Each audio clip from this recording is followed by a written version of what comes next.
दोस्तों, स्वागत है आपका मेरे चैनल द विंची एक्सप्लेनर में, जहां पर आपको बहुत सारी सीरीज और मूवीज की एक्सप्लेनेशन देखने को मिल जाएगी। तो आज मैं आपके लिए लेके आ गया हूँ फेट द विंग सेगा के एपिसोड 4 की एक्सप्लेनेशन। आई होप कि आप इस सीरीज की एक्सप्लेनेशन को एंजॉय कर रहे होगे। तो आइए एक्सप्लेन करते हैं एपिसोड 4 को with no further delay. Episode के स्टार्टिंग में हम डॉलिन, सिल्वा और बेन को देख पा रहे थे। डॉलिन का मैजिकल ट्रैप टूटा हुआ था और डॉलिन बताती है कि उसका असिस्टेंट काफ़ी दिनों से गायब है और उसके ड्रॉवर को चेक करने पर उसे नेटल नाम का एक मैजिकल सब्सटेंस मिला है। बेन बताता है कि नेटल के प्रयोग से किसी भी प्रकार के मैजिक को ट्रैक किया जा सकता है, पर वो ये सब जानते थे कि उसका असिस्टेंट कोई फेरी नहीं था, इसलिए वो ये अंदाजा लगाते हैं कि उसके असिस्टेंट के साथ कोई और भी मिला हुआ है। थोड़ी ही देर में बेन उस नेटल के मैजिक को यूज करता है और डॉलिन के ट्रैप के पास उन सभी को डॉलिन के मरे हुए असिस्टेंट की प्रोजेक्शन इमेज दिखाई देती है और अब आखिरकार उन्हें पता चल चुका था कि उसका असिस्टेंट कहाँ गायब है। वो कहते हैं कि उनके पास अब एक और चुनौती है कि कॉलेज में कोई खूनी भी है। नेक्स्ट सीन में हम ब्लूम को देख पा रहे थे जिसे कॉलेज के सारे स्टूडेंट घूर के देख रहे थे, क्योंकि अब सबको पता है कि वो एक चेंजलिंग है। थोड़ी ही देर में वो डॉलिन के रूम में एंटर करती है और हम वहाँ पे आयशा को देख पाते हैं, जो कि अब डॉलिन की न्यू असिस्टेंट है। आपको बता देना चाहता हूँ कि आयशा यहाँ पर इसलिए है ताकि वो ब्लूम के लिए कोई इंटरनल इंफॉर्मेशन निकाल सके। थोड़ी ही देर में हम देख पा रहे थे कि म्यूजा और टेरा भी वहाँ पर लंच के लिए पहुँच चुकी है। ब्लूम ये समझ जाती है कि उन्हें ब्लूम की फिक्र है, क्योंकि चेंजलिंग वाली बात अब लीक हो चुकी है, पर ब्लूम उन्हें कहती है कि वो अब बिल्कुल ठीक है और काम के बहाने से वहाँ से चली जाती है। म्यूजा ने यहाँ पर ब्लूम के इमोशन को फील कर लिया था और म्यूजा बताती है कि ब्लूम बिल्कुल ठीक नहीं है। थोड़ी ही देर में हम बिएट्रिक्स और रीवन को देख पा रहे थे, जो कि डेन को बता रहे थे कि चेंजलिंग बहुत खतरनाक होते हैं। तभी डेन टेरा को देखता है और वो वहाँ से चले जाता है। रीवन बिएट्रिक्स से बोलता है कि डेन पहले से ही परेशान है, क्योंकि उसे पता चल चुका है कि टेरा ने उसका वो वीडियो देख लिया है जिसमें वो टेरा को उल्टा सीधा बोल रहा था और अब तुम चेंजलिंग वाली बात से उसे और डरा रही हो। रीवन ये भी बताता है कि किसी को पता नहीं चलेगा कि चेंजलिंग वाली बात मैंने फैलाई है, क्योंकि सबसे पहले ये बात स्टेला ने की थी, इसलिए सभी लोगों का शक उस पर जाएगा। थोड़ी ही देर में हम कुछ गाड़ियों के काफिले को एल्फिया कॉलेज की तरफ बढ़ते हुए देख पा रहे थे और स्काई और स्टेला कॉलेज के गेट पर खड़े थे और हमें पता चलता है कि उस गाड़ी में और कोई नहीं बल्कि सोलारिया की क्वीन और स्टेला की मॉम आ रही है। स्टेला कहती है कि सबको लग रहा है कि क्वीन यहाँ पर भस्म शक्ति के केस से रिलेटेड आ रही है, पर कोई ये नहीं जानता कि उनका असली मकसद और कुछ नहीं बल्कि स्टेला की प्रोग्रेस रिपोर्ट को जानना है। खैर, स्काई वहाँ से चले जाता है और वो गाड़ियाँ वहाँ पर पहुँच जाती है। गाड़ी का गेट खुलता है और हम आखिरकार सोलारिया की क्वीन को देख पा रहे थे, जो कि जाके अपनी बेटी यानी कि स्टेला के गले मिलती है। नेक्स्ट सीन में हम बेन को देख पा रहे थे जिसने अपने पास एक शीशी में उस मैजिक के कुछ हिस्से को रख लिया था जिसके द्वारा डॉलिन के असिस्टेंट को मारा गया था, और हम सैम और टेरा को भी वहाँ पर देख पा रहे थे। तभी वहाँ पर डेन आता है, जिसे देखकर बेन और सैम के रिएक्शन बदल जाते हैं और जिससे हमें अंदाजा लग जाता है कि उन दोनों ने भी डेन का वो वीडियो देख लिया था जिसमें वो टेरा की बुराई कर रहा था।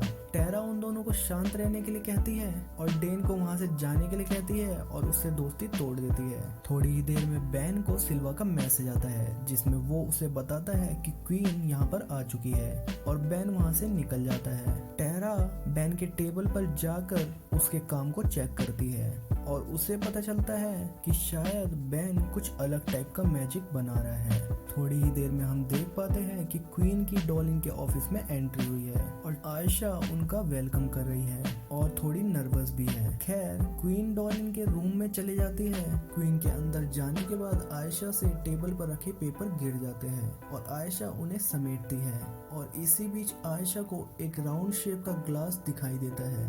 पहले तो आयशा को पता नहीं चलता कि आखिर इसका क्या यूज है, पर उसे कान पे लगाने पर आयशा को डॉलिन के रूम की सभी बातें सुनाई देती है और उसे पता चलता है कि डॉलिन का असिस्टेंट मारा गया है। थोड़ी ही देर में हम आयशा और ब्लूम को देख पा रहे थे जो कि क्वीन की बुलाई गई असेंबली में जा रही थी। इसी बीच आयशा ब्लूम को बता देती है कि डॉलिन का असिस्टेंट अब मर चुका है और डॉलिन कह रही थी कि उनका असिस्टेंट कुछ काम से बाहर गया है। ब्लूम कहती है कि इसी तरह डॉलिन ने इस कॉलेज के पुराने रिकॉर्ड को गायब करवा दिया होगा, पर इससे आयशा डिसएग्री करती है। आयशा कहती है कि डॉलिन को पेपर से बहुत प्यार है, जिससे वो दोनों अंदाजा लगा लेते हैं कि शायद कॉलेज के पुराने रिकॉर्ड कॉलेज में ही कहीं छिपाए गए होंगे।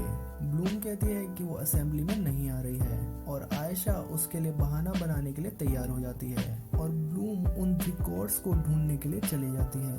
इसी बीच हम बिएट्रिक्स को देख पा रहे थे जिसने ब्लूम पर दूर से नजर रखी हुई थी। ब्लूम उन रिकॉर्ड्स को ढूंढते ढूंढते एक अननोन रूम के पास पहुंचती है, तभी वहां पर स्काई आ जाता है और वहीं दूसरी तरफ बिएट्रिक्स भी ब्लूम का पीछा करते हुए उस तरफ जा रही होती है। तभी उसे रीवेन मिलता है और वो भी बिएट्रिक्स के पीछे चल देता है। खैर, हम दूसरी तरफ असेंबली में क्वीन को देख पा रहे थे और डॉलिन को बैन के द्वारा बनाए गए शीशी को हाथ में लेकर चक्कर लगाते हुए देख पा रहे थे। म्यूजा जब डॉलिन के हाथों में उस शीशी को देखती है तो वो चौंक जाती है और अपने माइंड मैजिक से वो ये पता कर लेती है कि इस असेंबली का मकसद केवल भस्म शक्ति नहीं बल्कि कुछ और भी है। वहीं दूसरी तरफ हम ब्लूम और स्काई को देख पा रहे थे और ब्लूम ने स्काई को बता दिया था कि आखिरकार वो उस अननोन जगह में क्या कर रही है, जो कि ये था कि वो अपने बर्थ से रिलेटेड ट्रूथ को जानना चाहती है। ब्लूम स्काई को पिक्चर्स में किसी ऐसी लेडी को फाइंड करने के लिए बोलती है जो कि प्रेग्नेंट की तरह दिखाई दे रही हो। तभी स्काई को उसकी डैड की फोटो मिलती है और वो थोड़ा इमोशनल हो जाता है और वो बताता है कि वो अपने डैड की तरह वॉरियर बनना चाहता है और ब्लूम उसको सिंपैथी देती है। तभी हम देख पाते हैं कि वहाँ पर रीवेन और बिएट्रिक्स भी पहुंच चुके हैं। वहीं दूसरी तरफ असेंबली में म्यूजा बताती है कि डॉलिन, सिल्वा और बेन बहुत टेंस लग रहे हैं। टेरा बताती है कि यहाँ पर जरूर कुछ चल रहा है क्योंकि उसके डैड यानी कि बेन कुछ ऐसी चीज बना रहे थे जिससे मैजिक को ट्रैक किया जा सकता है। पर यहाँ पर हम सभी ये जानते हैं कि जिस अननोन फेरी के मैजिक को वो ट्रैक करने की कोशिश कर रहे हैं, जिसने डॉलिन के असिस्टेंट को मारा है यानी कि बिएट्रिक्स, वो यहाँ पर मौजूद नहीं है। वहीं सोलारिया की क्वीन भी इस बात को डिस्क्लोज करती है कि कॉलेज के आसपास 5 भस्म शक्तियों को देखा गया है और सभी स्टूडेंट्स को सतर्क रहने के लिए कहती है। नेक्स्ट सीन में हम देख पा रहे थे कि उन चारों लोगों को एक गेट मिला है जिस पर ताला लगा था। इसी बीच ब्लूम बिएट्रिक्स से पूछती है कि तुम यहाँ पर क्या कर रही हो और कहती है कि मुझे उस पर्सन की मदद नहीं चाहिए जिसने मेरी दोस्त का मजाक उड़ाया था। यहाँ पर वो टेरा की बात कर रही थी। बिएट्रिक्स अपना पल्ला झाड़ने के लिए ये बात डिस्क्लोज कर देती है कि रीवेन ने उसके चेंजलिंग होने वाली बात पूरे कॉलेज में फैलाई है। ये सुनकर स्काई काफी नाराज हो जाता है और रीवेन वहाँ से चले जाता है। स्काई भी रीवेन के पीछे जाता है और उन दोनों में काफी बहस होती है और आखिर में रीवेन ये बात डिस्क्लोज करता है कि चेंजलिंग वाली बात उसे स्टेला ने बताई थी। अगले सीन में हम देख पाते हैं कि असेंबली अब खत्म हो चुकी है और म्यूजा बताती है कि डॉलिन, सिल्वा और बेन अभी भी परेशान नजर आ रहे हैं। शायद वो जैसा चाहते थे वैसा हुआ नहीं है और हम सबको पता है कि वो यहाँ पर खूनी को नहीं ढूंढ पाए हैं। थोड़ी ही देर में हम म्यूजा और सैम को साथ में देख पा रहे थे। म्यूजा यहाँ पर इस बात से परेशान थी कि अगर टेरा को उनकी रिलेशनशिप के बारे में पता चलेगा तो उसके रिएक्शन कैसे होंगे। वहीं दूसरी तरफ हम ये देख पा रहे थे कि बिएट्रिक्स ने उस रूम के लॉक को ब्रेक कर दिया है। अंदर जाने पर उन्हें कई सारी ऐतिहासिक चीजें मिलती है और बहुत सारे डॉक्यूमेंट भी मिलते हैं। एक डॉक्यूमेंट को देखकर ब्लूम बताती है कि जिस समय उसका जन्म हुआ था उस टाइम रोजलिन एस्टरडेल नामक जगह पर थी। बिएट्रिक्स कहती है कि वो जानती है कि एस्टरडेल कहाँ है और वो उसे वहाँ पर ले जा सकती है, पर ब्लूम को बिएट्रिक्स पर भरोसा नहीं था, पर आखिरकार वो उसके साथ चलने के लिए राजी हो जाती है। नेक्स्ट सीन में हम स्टेला को देख पा रहे थे जो कि डॉलिन के रूम में थी। वो अपनी मॉम को मैजिक करके दिखाती है पर उसकी मॉम उसका मैजिक देख के अनहैप्पी होती है और यहाँ पे हमें ये बात रिवील होती है कि स्टेला मैजिक में कुछ ज्यादा अच्छी नहीं है और गलती से उसने अपने दोस्त को अंधा कर दिया था। स्टेला अच्छा मैजिक नहीं कर पा रही है, इस वजह से क्वीन डॉलिन को सीधी धमकी देती है और कहती है कि इस कॉलेज की हेड मिस्ट्रेस तुम मेरी वजह से हो और ऐसा कभी भी बदल सकता है। और हम ये भी देखते हैं कि आयशा बाहर से उन दोनों की सभी बातों को सुन रही है दूसरी तरफ हम स्काई को देख पा रहे थे जो कि इस बात से काफी गुस्से में था कि स्टेला ने ब्लूम की चेंजलिंग वाली बात फैलाई है और वो पंचिंग बैग में अपना गुस्सा उतार रहा होता है। खैर नेक्स्ट सीन में हम आयशा को देख पा रहे थे जो कि अपने दोस्तों के साथ थी। वो इस कंक्लूजन पे पहुंच चुकी थी कि डॉलिन असेंबली में उसी मर्डरर को ट्रैक करने की कोशिश कर रहे थे जिसने उनके असिस्टेंट को मारा था और वो मर्डरर एक फेरी हो सकती है जो कि असेंबली में नहीं थी। इसी बीच स्काई वहां आता है और वो उसको सारी बातें बता देते हैं और स्काई ये अंदाजा लगा लेता है कि वो और कोई नहीं बल्कि बिएट्रिक्स है जो कि ब्लूम के साथ थी। हम देखते हैं कि स्काई गुस्से से रिवेन के पास आता है और उससे बिएट्रिक्स के बारे में पूछता है। रिवेन कहता है कि उसे नहीं पता कि बिएट्रिक्स कहाँ पे है। इसी बीच स्टेला गुस्से में वहाँ आ पहुँचती है और कहती है कि तुम मेरे मैसेजेस का जवाब क्यों नहीं दे रहे थे और इसके बजाय तुम ब्लूम को ढूंढने की कोशिश कर रहे हो। स्काई स्टेला से बोलता है कि ब्लूम कहीं गायब है और शायद वो खतरे में भी हो सकती है। स्काई कहता है कि ये सब तुम्हारी वजह से हो रहा है क्योंकि तुमने ब्लूम की चेंजलिंग वाली बात सब जगह फैलाई है और आखिरकार वो स्टेला से ब्रेकअप कर लेता है। वहीं दूसरी तरफ हम देखते हैं कि बिएट्रिक्स एस्टरडेल जाने के लिए एक गाड़ी कहीं से चुरा के ले आई है और वो ब्लूम के साथ एस्टरडेल के लिए निकल जाती है। नेक्स्ट सीन में हम ब्लूम के फ्रेंड्स को देख पा रहे थे जो कि डॉलिन के पास जा पहुंचे थे और वो उसे बता देते हैं कि यहाँ पर जो कुछ भी चल रहा है वो उन सबको पता है। वो ये भी रिवील करते हैं कि बिएट्रिक्स असेंबली में नहीं थी और शायद वो मर्डरर हो सकती है। इसी बीच सिल्वा वहाँ आता है और बताता है कि रानी का सिपाही बेहोश है और एक गाड़ी वहाँ से गायब है।